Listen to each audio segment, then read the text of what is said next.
अस्सलाम वालेकुम, कैसे हैं आप सब। उम्मीद है सब ठीक ठाक होंगे। आज हम बनाने जा रहे हैं गाजर का मुरब्बा। ये झटपट बन जाएगा, जल्दी से बन जाएगा और ये बहुत मज़े का बनता है, बहुत अच्छा बनता है।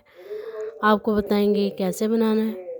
इसके लिए हमारे पास है जी 1 किलो गाजरें। इसको छील के काट लेना है इस तरह से। हमने ये गाजरें इस तरह से सारी हमने काट लेनी है। काटने के बाद आधा किलो चीनी इसमें हम डाल देंगे और इसको 10 मिनट के लिए हमने इस तरह से ही ढक के रख देना है।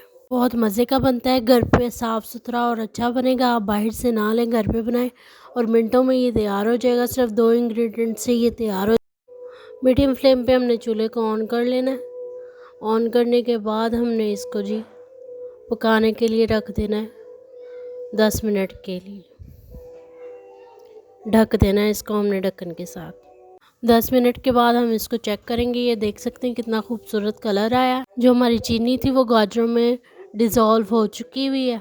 अब हमने गाजरों के नरम होने का इंतज़ार करना है। 5 मिनट और पकाएंगे और फिर चेक करेंगे। गाजरें हमारी गल चुकी हुई हैं। मुरब्बा हमारा तकरीबन तैयार है। हमने फ्लेम को बंद कर देना है और गाजरों के मुरब्बे को ठंडा कर लेना है। ठंडा करने के बाद किसी भी जार में इस तरह से आप डाल लें। डालने के बाद फ्रिज में रख लें और जब मर्ज़ी इसको खाएं ग़िज़ाइयत से भरपूर। मेरे चैनल को लाइक करें, शेयर करें, सब्सक्राइब करें और अल्लाह हाफ़िज़।